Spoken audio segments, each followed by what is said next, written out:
Bismillahirrahmanirrahim. Assalamualaikum warahmatullahi wabarakatuh.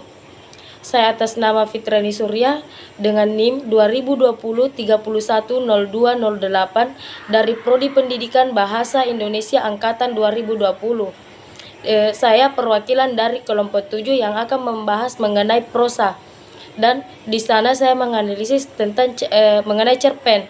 Tetapi sebelum saya menganalisis, saya akan membahas sedikit mengenai apa itu prosa. Jadi, prosa ini adalah sebuah karya sastra yang berbentuk cerita yang disampaikan menggunakan narasi. Prosa ini menggabungkan bentuk monolog dan dialog. Jadi, langsung saja di sini saya menganalisis sebuah cerpen yang berjudul Orang-orang Seberangkali. Pengarangnya yaitu Ahmad Tohari, terbit pada Jumat 2 Maret 2012. Baik, berikut adalah cerpen yang saya analisis. Ya, di mana tema dari cerita pendek tersebut yaitu tentang keagamaan. Kalimat yang menunjukkan tentang tema tersebut di mana begitu di sana kokok ayam jantan. Di sini seruan takbir. Di sini orang-orang pulang dari surau. Di sana orang-orang jongkok sambil mengelus-ngelus ayam jago. Orang-orang seberangkali ternyata bisa menciptakan hening ketika aku membacakan ayat-ayat suci. Aku mengerti maksudmu membacakan surah Yasin kan? Tapi jangan keliru, ajal di tangan Tuhan. Dan amanat dari cerpen tersebut yaitu orang-orang seberangkali adalah bahwa kita jangan suka mengadu ayam-ayam jago karena perbuatan tersebut dilarang oleh agama. Perbuatan mengadu ayam jago juga menyiksa ayam-ayam tersebut, apalagi kalau perbuatan itu disertai dengan judi. Ayam jago juga makhluk hidup, mereka juga punya perasaan. Allah mungkin menegur mereka melalui kematian, madrakum, yang mati secara tidak wajar. Tingkah lakunya persis seperti ayam.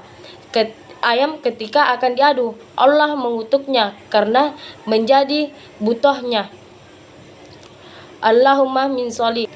Ya, tokoh utama dalam cerpen tersebut yaitu tokoh utamanya itu adalah aku. Alasannya mengapa dikatakan tokoh utamanya itu aku? Karena yang menceritakan atau menggambarkan kisah tentang kehidupan orang-orang seberang desanya dan juga kematian madrakum yang sangat tidak wajar. Tokoh-tokoh aku juga sering muncul dalam cerita tersebut. Jadi kemudian penokohan tokoh aku: soleh, baik, berbudi luhur, suka menolong, peduli, madrakum, tidak punya hati, suka mengadu ayam, tidak tahu agama, Kang Samin, tidak punya perasaan, bicaranya kasar, tidak tahu agama, kasar, suka mengadu ayam. Dan alur atau plot cerita dari cerpen tersebut juga yaitu alur atau plot sering juga disebut sebagai jalannya suatu cerita. Kemudian alur atau plot yang terdapat pada cerita orang-orang seberangkali menggunakan alur mundur karena cerita ini memang menceritakan kehidupan masa lalu atau kehidupan yang telah terjadi. Terdapat pada potongan kalimat yang menunjukkan bahwa cerita ini menggunakan latar mundur adalah kata kemarin, yaitu terdapat pada kalimat kecuali Rabu kemarin kami pulang dari surau, kalau pagi masih remang oleh kabut, ada orang seberangkali sudah berdiri di halaman rumahku. Pada kalimat di atas itu terdapat kata kemarin. Kata tersebut menunjukkan waktu yang telah terjadi atau kegiatan yang sudah berlalu. Jadi selanjutnya settingan atau latar pada cerita cerpen di atas, yaitu settingan latar cerita adalah tempat atau waktu terjadinya. Terbagi menjadi 3. Yang pertama itu settingan waktu terdapat pada fajar. Terdapat pada kalimat setiap fajar seakan menjadi milik orang seberangkali karena ayam jago mereka selalu berkokok lebih awal dari ayam jago siapapun. bahkan lebih awal dari suara kokok muazin, surau kami. Dan pagi terdapat pada kalimat, ketika aku melewati titian batang pinang, itu hari sudah benar-benar terang. Pakis-pakisan di tebing parit hijau dan segar, dan dengan tetesan-tetesan embun di puncak-puncaknya. Kemudian settingan tempatnya itu surau atau masjid, rumah madrakum atau desa seberang kali, kemudian rumah tokoh aku. Kemudian settingan suasana hening terdapat pada kalimat, orang-orang seberang kali ternyata bisa menciptakan hening ketika aku membacakan ayat-ayat suci.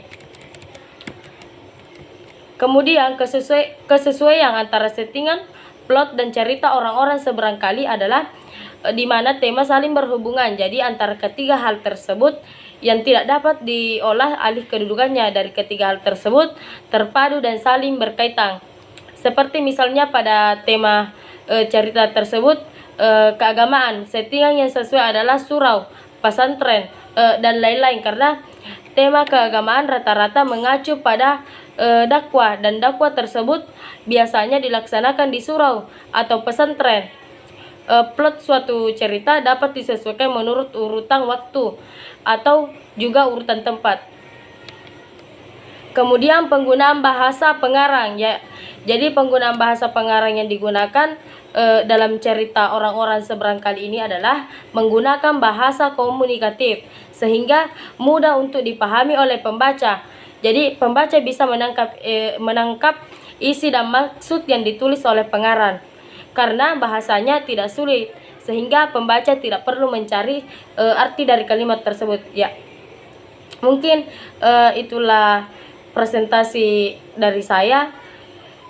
Kurang lebihnya ikhlas dimaafkan. Billahi fisabilillah, wastabiqul khairat.